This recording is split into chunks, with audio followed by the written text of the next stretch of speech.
Buenas tardes, estimados estudiantes, espero que se encuentren muy bien. En el día de hoy vamos a estar realizando el ensayo de compresión, ensayo que vamos a realizar de forma virtual, así como hicimos el ensayo de tracción.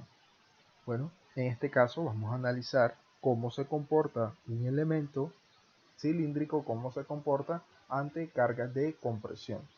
Recordemos que la carga de compresión es una carga de tipo axial. ¿Por qué carga axial? Porque se habla de cargas que están aplicadas, ¿sí? o su línea de acción es aplicada en el centroide de la sección transversal del elemento. Por eso se habla de carga axial. Habíamos dicho que en la carga de tracción, que también es un tipo de carga axial, a medida que yo intentaba estirar el elemento, había una reducción de área en la sección media del elemento. Entonces, esta reducción de área, ¿sí? ¿Qué provocaba? Provocaba que se generara un endurecimiento, ¿sí? Pero que posteriormente el elemento iba a terminar por fallar o por romperse. En este caso, pues en el caso contrario, vamos a aplicar cargas de compresión que en vez de estirar, lo que van a hacer es comprimir el elemento o acortarlo. Entonces, como se está acortando longitudinalmente, entonces ¿qué pasa en la sección media? ¿Sí? Hay un ensanchamiento o un aumento de las dimensiones. Se obtiene esta forma. El elemento se engruesa o se engorda un poco en la sección media. Entonces, ¿qué pasa? Que hay una deformación longitudinal y también hay una deformación diametral, ¿sí? Y que a esa relación entre esas longitudes es lo que conocemos como la relación de Poisson, que también vamos a determinar posteriormente. Entonces, ¿en qué consiste este ensayo? Pues nosotros vamos a someter una probeta de madera, una probeta cilíndrica, la cual tiene 10 centímetros de diámetro y tiene 20 centímetros de altura. Esta probeta la vamos a someter a cargas de compresión. Vamos aquí. Esta probeta de madera vamos a utilizar cilindros de madera. Cilindros de madera, aquí están. Estos cilindros tienen esa dimensión, ¿sí? Tienen 10 centímetros de diámetro y 20 centímetros de altura. Entonces, una vez sometida esta probeta, la vamos a someter a compresión. Entonces, para eso debemos conocer la máquina de ensayos. Esta es la máquina de ensayos. Esta máquina tiene una sección de control, que sería esta parte que estoy señalando con el cursor, una sección de control. Esta sección controla la sección de pruebas de compresión y la sección de pruebas de flexión. En esta sección de pruebas de flexión nosotros podemos ensayar vigas o viguetas normalizadas, que ya verán posteriormente cuando vean tecnología de materiales estructurales y cuando vean pavimentos. Van a ver para qué se hacen estos ensayos en vigas o en viguetas, ¿sí? También normalizadas. Entonces se hace flexión, esta flexión por el método de los tercios, que también van a ver posteriormente. En este caso nosotros nos vamos a centrar en la sección de pruebas de compresión. Entonces vamos a coger nuestro espécimen cilíndrico y lo vamos a someter a cargas de compresión. Se espera que el elemento se acorte, o sea, que esta longitud inicial ante cargas de compresión, el elemento se acorte. Entonces, como hay un corte de este elemento, hay un ensanchamiento en la parte central del mismo. Un ensanchamiento en la parte central. Entonces, ya conociendo pues la máquina de ensayo, vamos a hablar un poco de la aplicación del ensayo de compresión como tal. Entonces, ¿para qué te sirve un ensayo de compresión? Pues normalmente estos ensayos a compresión los hacemos en cilindros de concreto. ¿Sí? Imagino que alguno de ustedes los habrá visto. Entonces los hacemos en cilindros de concreto. Estos son cilindros de concreto normalizados. Pues ¿para qué se hacen? digamos que se utilizan para el control de calidad de los materiales de construcción. Pues resulta que si tú estás en una obra, tú, ya sea como constructor, como interventor, debes garantizar que el concreto que se esté utilizando en la obra cumpla con ciertos requerimientos o con ciertos requisitos. En este caso, pues requisitos de resistencia, ¿sí? Vamos a evaluar cuáles son esos requisitos de resistencia. Entonces, ¿qué pasa? El diseñador te establece que cierto elemento estructural, ya nosotros vimos y hablamos que los elementos estructurales podían ser las columnas, las vigas, las viguetas, las cimentaciones, las zapatas, etcétera, etcétera. Todo eso son elementos estructurales, los cuales están hechos de concreto. Ya ustedes saben que el concreto, ¿qué es el concreto? Pues una mezcla entre cemento, más agua, más agregado fino, como la arena, más agregado grueso, como la grava o la piedra, más agua, más aire. Todo eso forma lo que es el concreto. Ahora, ¿qué particularidad tiene el concreto? Que a medida que pasa el tiempo, o sea, al tú mezclarlo con el agua, él va a generar una serie de reacciones químicas. Ya esto ustedes lo verán posteriormente cuando vean tecnología de materiales estructurales. Entonces, esta serie de reacciones químicas van a hacer que el material o el concreto se solidifique, es decir, pase del estado plástico a un estado sólido. Entonces, en este estado sólido se espera que el concreto gane cierta resistencia. Tú debes controlar cuál es esa resistencia que adquiere este concreto. Entonces, ¿cómo la controlas? Con un ensayo de compresión. Entonces, tú haces un ensayo de compresión, colocas tu cilindro de concreto y en él evalúas cómo es su resistencia. Entonces, se espera que a los 28 días ese concreto alcance su máxima resistencia de diseño, un 99%. Entonces digamos que ya puedes jugar con ellos. Por ejemplo, al tercer día se espera que alcance un 40% de la resistencia de diseño para la cual fue diseñada. A los 7 días se espera que alcance un 65%. A los 14 se espera que alcance un 90%. Y a los 28 días, pues el 99% de esa resistencia. Lógicamente, esto lo verán más en detalle cuando vean tecnología de materiales estructurales. Entonces, ahí van a ver más en detalle cómo funcionan los criterios de resistencia en el concreto, ¿sí? Y cómo evalúas tú, por ejemplo, cuánto debe ser la resistencia de una columna, cuánto debe ser la resistencia de una viga, o en base a qué seleccionas esos criterios de resistencia, pues lo vas a ver posteriormente en estructura y también en tecnología de materiales estructurales. Ahora nosotros nos vamos a centrar simplemente en la ejecución del ensayo.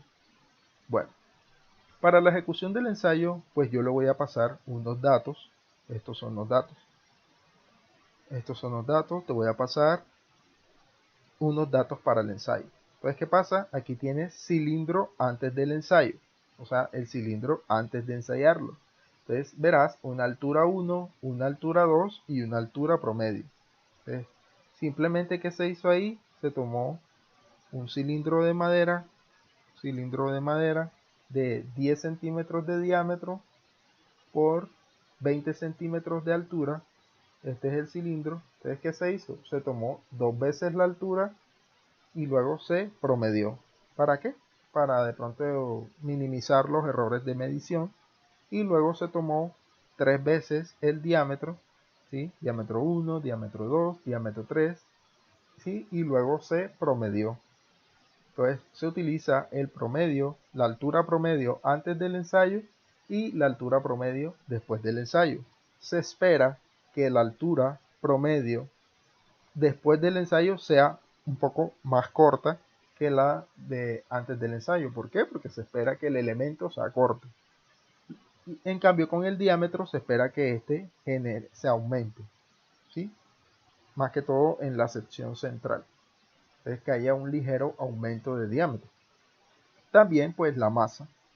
Aquí está la masa del elemento que no es digamos que no es tan esencial para el ensayo, pero que normalmente cuando haces ensayos de compresión de cilindros de concreto, pues tomar la masa del elemento ayuda a verificar criterios de densidad. Recuerda que densidad es masa sobre volumen. Entonces, como llevarlo como medida de control, tomas la masa del concreto que estés utilizando. Bueno, entonces con estos datos ya tú puedes determinar los siguientes parámetros. Aquí están los parámetros que debes determinar. Este es uno, la esbeltez o relación de esbeltez. Entonces, ustedes se preguntarán, ¿qué es la esbeltez o para qué me sirve? Pues como matemáticamente está definida como la altura de la probeta sobre el radio de giro de la probeta. El radio de giro, ¿a qué hace alusión? Pues básicamente en este caso es la raíz del momento de inercia entre el área. ¿Sí? Este momento de inercia, raíz entre el momento de inercia y el área, va a ser el radio de giro.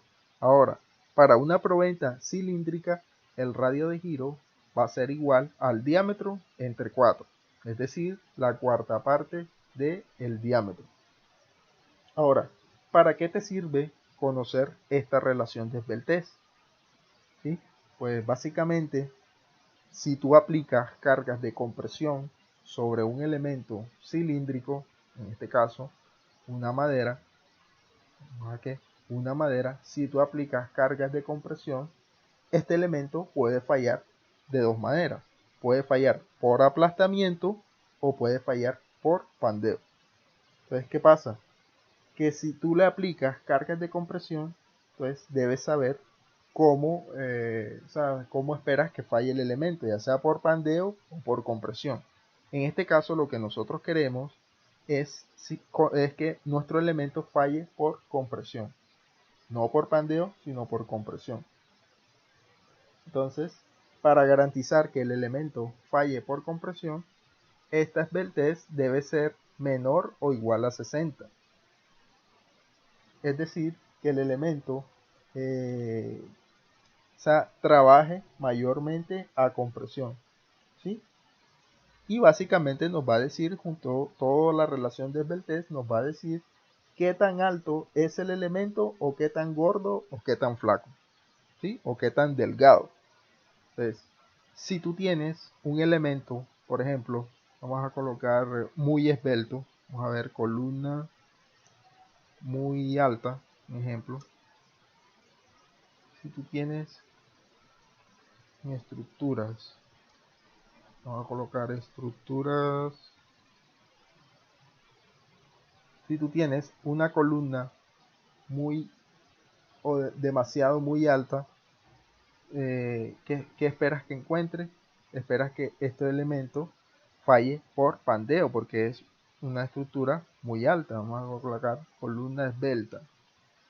Columna esbelta. Aquí está. Entonces, si yo tengo una columna que sea muy larga, o sea, que es la diferencia entre la longitud y su dimensión, ¿sí? Entre la sección transversal y su longitud, si hay mucha diferencia, entonces este elemento puede fallar por pandeo, ¿sí? Entonces básicamente lo que quieres es que tu elemento, en este caso, no sea ni muy alto ni muy gordo, ¿sí? Entonces debes garantizar una relación de esbeltez. Entonces, para que tu elemento trabaje a compresión, esta relación de esbeltez debe ser menor o igual a 60. Menor o igual a 60. Entonces, debes determinar el esfuerzo normal dado. Entonces, ¿cuál es el esfuerzo normal? Aquí yo te estoy dando un esfuerzo. Este fue el esfuerzo para el ensayo que se realizó. 28.9 megapascales y acá está la carga. 227.18 kilonewtons. Igualmente tú debes determinar cuál es este esfuerzo normal. Entonces, ¿cómo lo determinas? Hallas la fuerza, que ya está en kilonewtons, la divides entre el área. Lógicamente, si el esfuerzo, recuerda que son unidades, pues megapascales, en este caso, entonces como tienes megapascales, estos kilonewtons debes pasarlo a newtons, y cuando tengas newton sobre milímetro cuadrado el área, puedes determinar el esfuerzo. Entonces, con el diámetro promedio, con este diámetro promedio, hallas el esfuerzo de falla. Pues, ¿cómo lo hallas? Simplemente coges este diámetro, hallas el área, pi por d cuadrado sobre 4, entonces, y ya conoces la carga en kilonewton, la pasas a newton, entonces esa carga entre el 99 ya te va a dar el esfuerzo en megapascales, ¿sí? Te va a dar el esfuerzo en megapascales. Entonces, bueno, ahí ya tienes el esfuerzo. Ahora vamos con la relación de Poisson. Recordemos que la relación de Poisson no es más que la relación entre las deformaciones de tipo transversal y las deformaciones de tipo longitudinal, ¿sí? A las deformaciones transversales, en este caso, vamos a llamarle deformación diametral, y a la deformación longitudinal también se puede llamar deformación de tipo axial. Entonces, esta relación de Poisson es de tipo negativa. Entonces, aquí está la deformación diametral. ¿Cómo la determinas? Diámetro final promedio menos diámetro inicial promedio sobre diámetro inicial promedio. Entonces, ¿cuál es este diámetro final promedio? Acá te lo estoy dando. Diámetro final promedio es este, o sea, el diámetro después del ensayo. Y diámetro inicial promedio, el diámetro promedio antes del ensayo. Aquí está en milímetros. Entonces, esta altura, todo esto lo debes pasar a milímetros para que trabajes en una sola, unifiques unidades.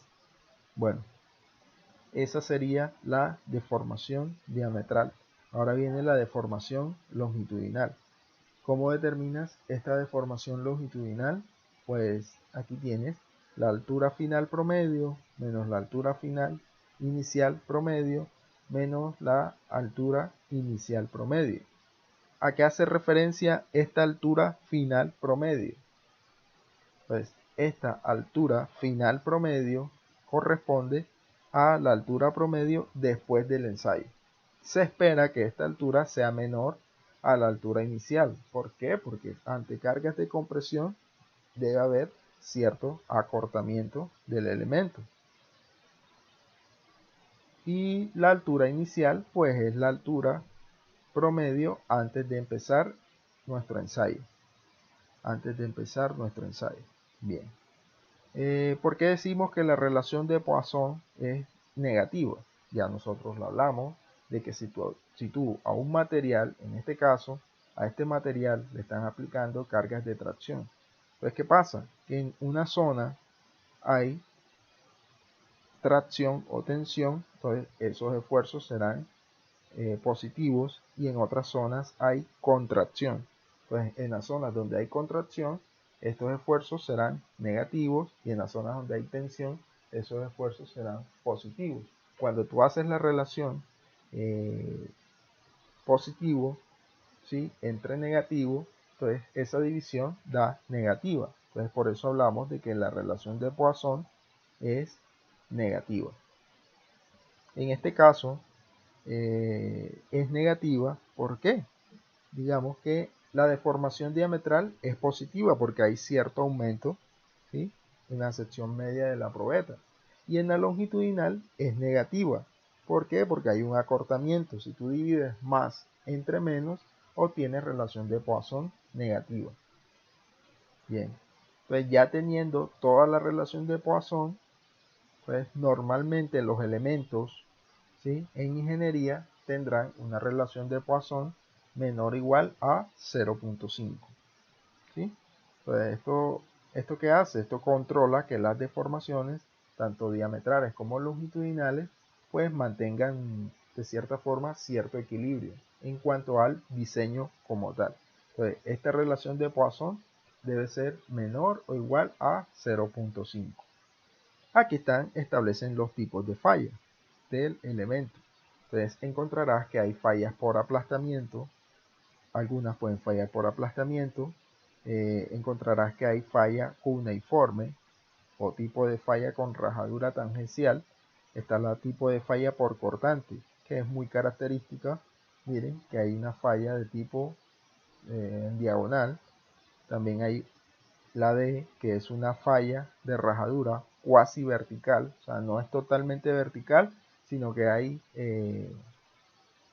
¿cómo es?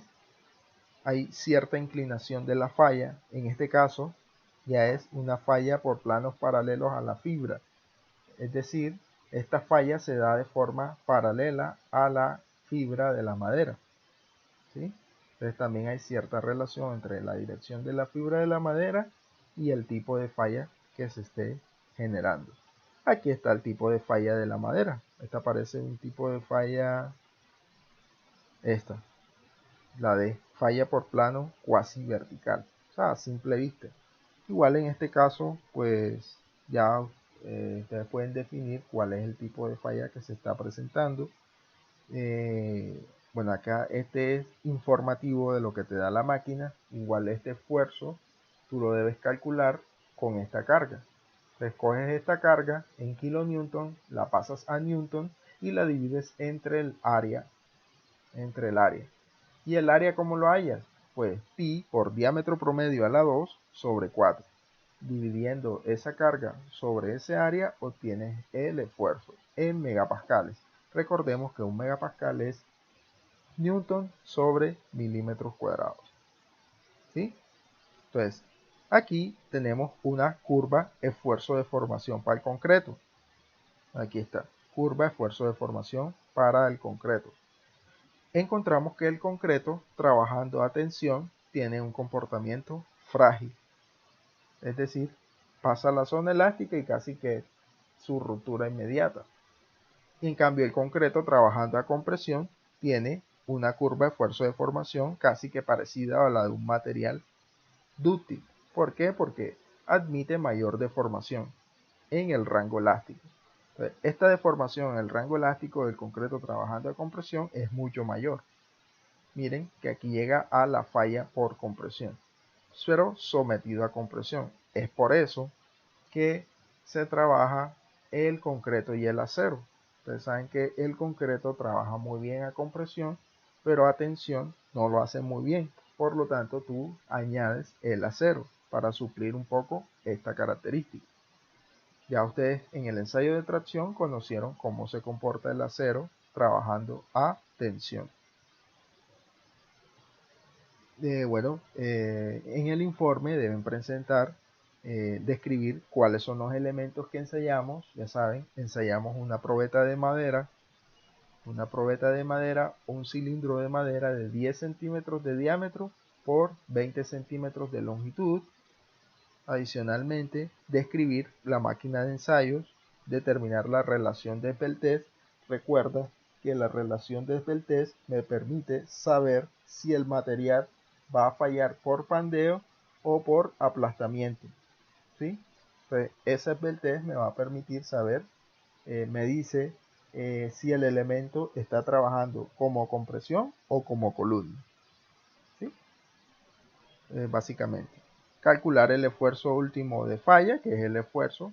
Simplemente dividir la carga en kilonewton, la pasas a newton, la divides entre el área y determinar la relación de Poisson, que es la relación entre la deformación diametral y la deformación longitudinal. Y responder esta pregunta: ¿cómo es la gráfica de esfuerzo de formación unitaria de un material sometido a compresión? O sea, ¿cómo es? Aquí están los datos del ensayo. Entonces, posteriormente, estos de tipo de fallas, pues esto está relacionado con el trabajo que ustedes deben entregar, el cual corresponde al reportaje ¿sí?, de las distintas fallas estructurales. Entonces aquí encontramos fallas en columnas por aplastamiento en compresión, ¿sí? Un tipo de falla muy grave porque puede provocar el colapso de una estructura. Entonces, en esta falla de aplastamiento, mira que se ve el acero bastante expuesto, ¿sí? Aparte de que está expuesto, pues está deformado, entonces ya casi que hay un colapso total de la estructura. Recordemos que normalmente en el diseño, primero que todo, garantizar que la estructura sea rígida, resistente, ¿sí? Rígida, resistente y estable. Entonces, garantizar estabilidad, resistencia y rigidez. Pero que estas a su vez garanticen la preservación de la vida humana. ¿Sí? En la filosofía del diseño lo que nosotros queremos es que nuestras estructuras hablen, es decir, que permitan que en caso de movimiento sísmico o en caso de colapso, pues pueda haber un tiempo prudencial para que la gente evacúe. Entonces, ¿cuál es el objetivo? Que en este caso el acero como tal falle por deformación o falle por fluencia. Es decir, no que el acero como tal se vaya a romper, sino que se vaya a deformar. Entonces, como se está deformando, ¿sí?, va a permitir que la estructura presente grietas y fisuras que permitan que las personas puedan evacuar. Es decir, el acero falle por deformación. Bien, acá vemos fallas de columnas por compresión y por flexocompresión. ¿Sí? Fallas de columna. Recordemos cuando vimos tipos de cargas, también habíamos dicho que estas cargas pueden estar combinadas. Por ejemplo, a través de un movimiento sísmico ocurrido en Turquía, este movimiento sísmico hizo que sobre el elemento estructural columna se generara una flexión y una compresión al mismo tiempo, que es lo que se conoce como flexocompresión. Entonces miren, aquí ven este tipo de falla, acero expuesto y casi que el colapso de la estructura. Acá vemos falla por compresión de la columna. Entonces si ven, el acero adopta una forma bastante característica, ¿sí? Se forma como una curva y el acero expuesto. Entonces, y acá vemos los tipos de falla en columnas de concreto reforzado. Entonces básicamente las columnas pueden fallar por compresión. Miren, en esta zona se generan grietas y fisuras, se genera acero expuesto. También pueden fallar por cortante. Miren que aquí hay grietas, una grieta o una fisura por cortante. Puede fallar por adherencia. Entonces se puede dar el caso de que no haya una buena adherencia entre el concreto y el acero, o que digamos que cuando se hizo la construcción o la fundición como tal no se garantizaron los recubrimientos mínimos, ¿sí?, para el acero. Entonces si no se garantiza este recubrimiento mínimo, puede haber fallas también por recubrimiento. En este caso es fallas por adherencia. Entonces como no hay una buena adherencia, nuestro elemento empieza a presentar fisuras o grietas. Y fallas por flexión. Entonces miren, aquí vemos toda la grieta casi que de tipo transversal, ¿sí? Entonces sería fallas por flexión. Fallas en columnas por pérdida de recubrimiento, que era lo que hablábamos de que constructivamente cuando no se cumplen los requerimientos mínimos de recubrimiento para el acero, entonces se producen este tipo de fallas. ¿Sí? Fallas de tipo graves porque pueden provocar el colapso de la estructura. Y compresión por pandeo, con pandeo de barras. Entonces si ven la forma que adopta el acero. Entonces en este caso ya hay una deformación de tipo permanente en el acero que puede provocar un colapso. Entonces este material pues complementa también la actividad que ustedes deben realizar. Recuerden que es un reportaje, no es necesario que ustedes aparezcan en el video, pero que sí aparezca la voz de la persona de tipo individual hablando acerca de las fallas estructurales. Pues ya en Teams, en el apartado tareas, pues está colgada la actividad como tal. Entonces, muchas gracias. Recuerden que este informe de compresión debe ser entregado el próximo martes 31 de marzo. ¿Sí? Muchas gracias.